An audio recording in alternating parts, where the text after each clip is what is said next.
अस्सलामुअलैकुम नाजरीन कराम, नई वीडियो में आपको खुश आमदीद कहते हैं। बहुत बड़ी बड़ी डेवलपमेंट्स हो रही हैं। आज बहुत ही ज़्यादा हैपनिंग्स वाला दिन है। एक जानिब निकाह का केस काबिल समाअत करार दे दिया गया है। अदालत ने आज सुबह ये फैसला महफूज किया था जो अब सुना दिया गया है, और बुशरा बीबी को ज़ाती हैसियत में 14 दिसंबर को तलब किया गया है। नाज़रीन इकराम, आपको पता है ना ये क्यों किया जा रहा है? क्योंकि इमरान खान टूट नहीं रहा। आपकी माँ, आपकी बहन, आपकी बेटी, आपकी बीवी, ये आपकी इज्जत होती है। अब इमरान खान को तोड़ने के लिए उनकी अहलिया को अदालत बुलाया गया है, और जिस तरह के गंदे और गलीज इल्ज़ामात लगाए गए हैं, कोई भी खातून ये बर्दाश्त नहीं कर सकती, और किसी भी खातून का खामद ये बर्दाश्त नहीं कर सकता। ये इस हद तक गिरे हुए नीच लोग हैं जिनसे इमरान खान का मुकाबला हो रहा है। दूसरी तरफ ये नामर्द लोग हैं, जैसे मैं आपको कह रहा हूं, क्योंकि औरतों से लड़ रहे हैं, औरतों से डरते हैं। खदीजा शाह जो साबिक आर्मी चीफ की ग्रैंड डॉटर हैं, उनको आज लाहौर हाई कोर्ट में रिलीफ मिल सकता था। एमपीओ का ऑर्डर वापस लिया गया और अचानक क्वेटा पुलिस वहां पहुंच गई और अब उन्हें वहां ले गए हैं। लाहौर हाई कोर्ट ने तलब कर रखा था 2:30 बजे, लेकिन पेश नहीं किया गया, बल्कि आईजी आके बता रहा है कि क्वेटा पुलिस ले गई है। तो खवातीन से डरते हैं बुजदिल और नामर्द, खवातीन से लड़ाई कर रहे हैं। दूसरी जानिब भारत की सुप्रीम कोर्ट ने आज कश्मीर को भारत का अटूट अंग करार दे दिया है, और यहां से एक पटाखा भी नहीं मारा जाएगा। जबकि आज ही इस्लामाबाद हाई कोर्ट ने इमरान खान का तोशाखाना केस पर फैसला मुअत्तल करने की इस्तदा पर फैसला महफूज कर लिया है। ये जस्टिस आमिर फारूक पर है कि वो इसको महफूज ही रखते हैं, और महीनों ऐसे ही इस पर गुजर जाते हैं और इलेक्शन भी हो जाते हैं, या इस पर वो कोई पॉजिटिव या नेगेटिव ऑर्डर सुना देंगे, जिसके बाद आगे भी फिर रेमेडी होती है, इंट्रा अपील हो सकती है, या सुप्रीम कोर्ट जाया जा सकता है। और इंट्रा कोर्ट अपील में तो बहुत ज़्यादा चांसेस हैं कि ये फैसला मुअत्तल हो जाएगा अगर जस्टिस आमिर फारूक नहीं भी करते। और फैसला मुअत्तल होने का मतलब ये होगा कि इमरान खान की नाअहली भी ख़त्म हो गई है और वो इलेक्शन लड़ सकेंगे। नाज़रीन इकराम, एक खुशखबरी ये भी आई है आज के दिन के बल्ले का निशान लेने के लिए जो इलेक्शन कमीशन पर तोले बैठा था, उसको फाइनल फैसला सुनाने से, एडवर्स ऑर्डर सुनाने से पेशावर हाई कोर्ट ने रोक दिया है। तहरीक इंसाफ को एक टेम्पररी रिलीफ मिला है, नोटिस जारी कर दिया गया है, इलेक्शन कमीशन को आके जवाब देना है, और उन्हें इलेक्शन का शेड्यूल देने का भी ऑर्डर जारी कर दिया गया है। एक और बहुत बड़ी कामयाबी होने जा रही है। दूसरी जानिब लंदन प्लान ये है कि नवाज शरीफ को दोबारा से अहल करना है और नवाज शरीफ को वजीर आजम बनाना है।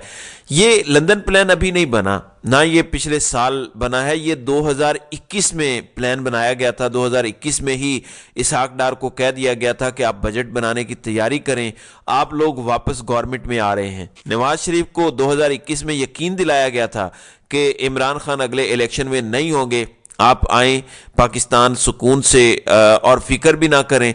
तो ये जो बहाने बना रहे हैं कि इमरान खान ने इदारों को बदनाम कर दिया, 9 मई हो गया, ये हो गया, वो हो गया, इसलिए इदारों ने कांटा लगा दिया है, ये इमरान खान की हुकूमत जाने से पहले ही सारे मामला तय हो चुके थे। सब कुछ स्क्रिप्ट के मुताबिक होता, लेकिन बीच में अवाम खड़ी हो गई तो ये डिले हुआ है, वरना हो वही रहा है जो करना था, बस जरा टाइम ज्यादा लग गया है, इसलिए इलेक्शन भी 2 साल लेट हो गए हैं। तो अब काजी साहब ने ताहयात नाअहली खत्म करने का केस लगा दिया है, नोटिस जारी कर दिए गए हैं, क्योंकि एक सुप्रीम कोर्ट का फैसला है जिसमें 62(1)(f) की नाअहली को ताहयात नाअहली करार दिया गया है, और एक इलेक्शन एक्ट में तरमीम है जिसमें नाअहली को 5 साल कर दिया गया है। अब मैं आपको अभी से बता देता हूं कि फैसला क्या आएगा इसका। नाज़रीन इकराम, फैसला ये आएगा कि पार्लियामेंट बालादस्त है, पार्लियामेंट की बालादस्ती तस्लीम करने में ही सबकी बेहतरी है, और क्योंकि पार्लियामेंट ने कानून बना दिया है 5 साल का, तो फिर सुप्रीम कोर्ट के फैसले की कोई हैसियत नहीं है। यानी 76 साल में जो राइज तरीका है वो ये है कि पार्लियामेंट के कानून से ऊपर का दर्जा हासिल होगा सुप्रीम कोर्ट के फैसले को। सुप्रीम कोर्ट का फैसला सिर्फ आईनी तरमीम से बदला जा सकता है या सुप्रीम कोर्ट खुद ही रिव्यू कर ले। तो एक तो ये ऑप्शन है कि जी पार्लियामेंट बालादस्त है, اس لیے جو انہوں نے اب تبدیلی کر دی ہے اس کے بعد تاحیات نااہلیاں سب کی ختم ہو گئی ہیں، جس میں جہانگیر ترین کی بھی ختم، نواز شریف کی بھی ختم، اور اگر کوئی مر بھی گیا ہے تو اس کی نااہلی بھی ختم۔ لیکن ایک اور طریقہ بھی ہے ان کے پاس فنکاری کرنے کا، اور وہ یہ ہے کہ قاضی صاحب ایک بڑا بینچ بنا دیں جو 5 ججز کے فیصلے کا ریویو کرے اور اس کو تبدیل کر دے۔ اب اس میں کتنے ججز قاضی صاحب کے ساتھ کھڑے ہوں گے؟ 8 9، تو آسانی سے یہ فیصلہ تبدیل ہو سکتا ہے۔ یہ 2 طریقے ہیں جن کے ذریعے نواز شریف کو اہل قرار دیا جائے گا الیکشن لڑنے کے لیے۔ اس دوران ہوگا یہ کہ نواز شریف کاغذات نامزدگی جمع کروا دیں گے۔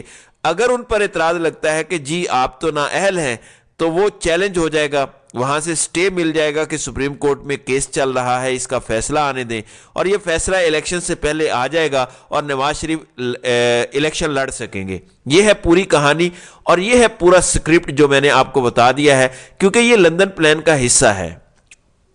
ناظرین اکرام، لندن پلان اتنے کھلے طریقے سے، اتنے بھونڈے طریقے سے عوام کو بیوقوف بنانے کا ایک منصوبہ ہے کہ شاید اب ملک کے بچے کو پتہ چل چکا ہے کہ ہمارے ساتھ کیا کیا جا رہا ہے۔ اب آپ نے ذرا ان کی عقلوں کا مشاہدہ کرنا ہے۔ ایک طرف کہتے ہیں کہ ہماری عزت کرو، دوسری طرف کبھی خدیجہ شاہ کو جیل میں ڈالتے ہیں ناجائز، کبھی صنم جاوید کو جیل میں ڈال دیتے ہیں، کبھی طیبہ راجہ کو ڈال دیتے ہیں، ڈاکٹر یاسمین راشد، عالیہ حمزہ، کئی اور خواتین ہیں جن کے ابھی تک نام لوگوں کو نہیں پتا، اب سب کو جیلوں میں ڈالا ہوا ہے، لیکن کہہ رہے ہیں کہ ہماری عزت کرو، ہم تمہاری ماؤں بہنوں پہ ہاتھ ڈالیں گے لیکن تم آگے سے ہماری عزت کرو۔ یہ صرف چنگیزیت ہے اور کچھ نہیں ہے۔ چنگیز خان سے تو یہ ایکسپیکٹ کیا جا سکتا ہے، کسی مسلمان سے یہ ایکسپیکٹ نہیں کیا جا سکتا۔ پھر لندن پلان بنایا جائے، اس پہ منوان عمل کیا جائے، عوام کو جوتے کی نوک پہ رکھا جائے اور ڈیمانڈ یہ ہو کہ ہماری عزت کرو۔ قوم کا سب سے مقبول لیڈر، قوم کا پیارا لیڈر جو ہے، قوم جس کو اپنے دل و جان سے وزیر اعظم مان چکی ہو اور چننے کا فیصلہ کر چکی ہو، آپ اس کی اہلیہ کو بلا کے ذلیل کرنا چاہیں کہ عدت میں نکاح کا کیس ہے، جبکہ اسلام یہ کہتا ہے کہ عدت کے حوالے سے عورت کی گواہی ہی فائنل ہوگی۔ اور عدت کا مطلب تو سمجھ لو عقل کے اندھو، طلاق ہونے سے 5-6 مہینے پہلے وہ لوگ علیحدہ ہو چکے تھے، ملنا جلنا ختم ہو چکا تھا، ملاقات ختم ہو چکی تھی، علیحدگی ہو چکی تھی، سیپریٹ رہ رہے تھے، تو آپ کے سارے الزامات مان بھی لیے جائیں تب بھی آپ کو عقل سے کام لینا چاہیے۔ لیکن یہاں تو الزامات ہی سارے جھوٹے ہیں، لیکن اس کے باوجود یہ سب صرف عمران خان کو توڑنے کے لیے کیا جا رہا ہے۔ لیکن میں آپ کو بتا دوں کہ وہ اس طرح بھی نہیں ٹوٹے گا۔